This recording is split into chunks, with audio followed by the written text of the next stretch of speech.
living life, everyday, late at night, not okay.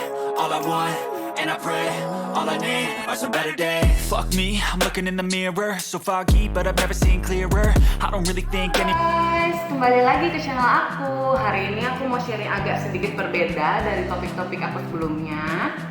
Sebelumnya kan aku selalu bahas tentang diet buat badan kita. Nah, yang kali ini aku mau sharing buat mami-mami yang punya anak. Masih berhubungan dengan kalori, tapi tipsnya adalah untuk menaikkan berat badan anak. Buat ibu-ibu yang anaknya berat badannya susah banget buat naik, jangan berkecil hati, aku juga ngerasain. Jadi ini dia tipsnya versi aku. Selamat menikmati.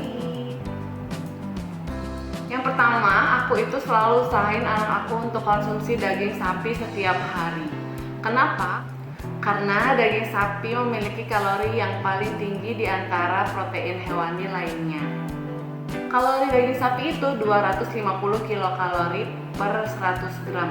Jadi kebayang dong kalau anaknya kira-kira makan 50 gram aja udah lumayan banget kan kalorinya. Belum kalau dimasak, pastinya kalorinya juga akan naik. Jadi aku selalu usahain anakku setiap hari konsumsi daging sapi.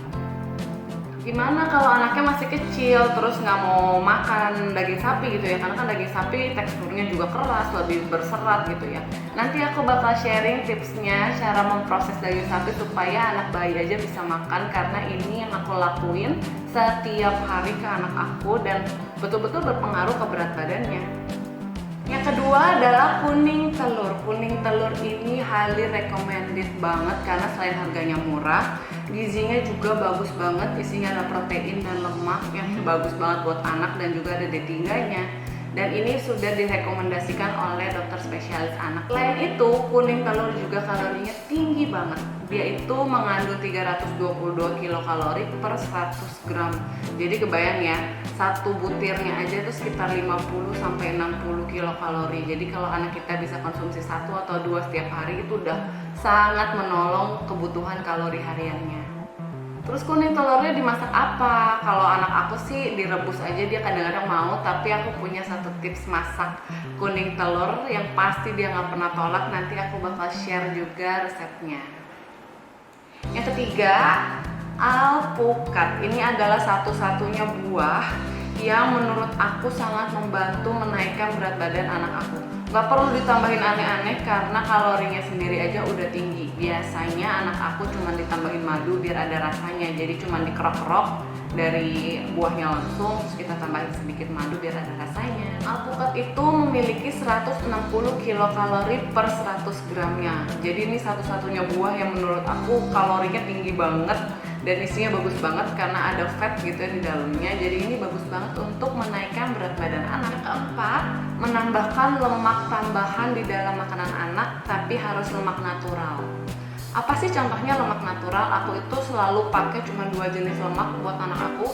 Yang pertama itu minyak ayam, dan aku buat sendiri minyak ayamnya. Ini juga aku bakalan share resepnya gimana cara buatnya. Ini lemak ayam yang selain buat naikin berat badan, juga bener-bener ningkatin nafsu makan anak aku.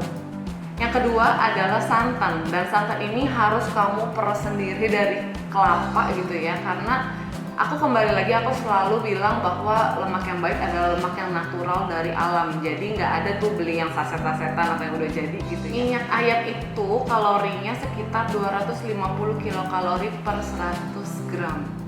Sedangkan santan itu 140 kilokalori per 100 gram. Jadi kalau kita bisa tambahin ke dalam makanan anak kita sekitar 1-2 sendok makan gitu ya per kali makan, kebayang ya kalau kalorinya juga akan ke booster gitu di dalam makanannya sendiri. Tapi perlu diingat, lemak tambahan gak boleh terlalu banyak karena nanti anaknya malah jadi gak enjoy pas makan karena mungkin rasanya aneh gitu ya. Yang kelima, dairy product. Jadi ada beberapa dairy product, sebenarnya banyak, tapi yang anak aku bisa dan suka adalah susu yang pasti dia minum gitu ya setiap hari. Yang kedua adalah keju, yang ketiga adalah yogurt. Kalau khusus yogurt aku selalu fokusnya di Greek yogurt karena Greek yogurt itu kalorinya paling tinggi dibanding jenis yogurt-yogurt yang lain. Susu itu kalorinya kurang lebih 160 kilokalori per 100 gram. Jadi ini susu biasa ya, susu yang botolan gitu ya, 100% fresh milk.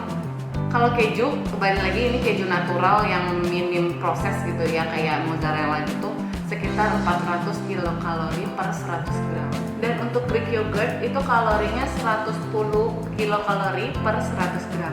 Jadi produk-produk dairy ini memang tergantung ya anak kamu cocok atau enggak dengan produk dairy. Tapi kalau di anak aku karena dia suka juga, jadi ini bisa banget dijadiin cemilan di jam-jam snacknya dia. Jadi dalam meningkatkan berat badan anak fokusnya sebetulnya sama kita yang lagi diet.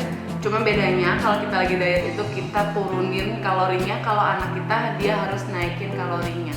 Jadi aku selalu fokus sama sumber-sumber makanan berkalori tinggi. Kita nggak perlu pikirin berapa banyak yang bisa dia makan, jangan dipikirin banyaknya, yang penting kita fokus pada kalorinya. Kalau kalian suka dengan isi konten aku, jangan lupa untuk subscribe, komen, dan share channel aku ke teman-teman sekalian ya. Thank you and bye-bye.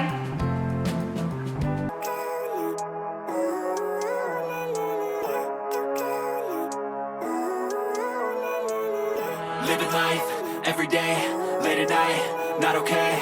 All I want, and I pray, all I need are some better days. Fuck me, I'm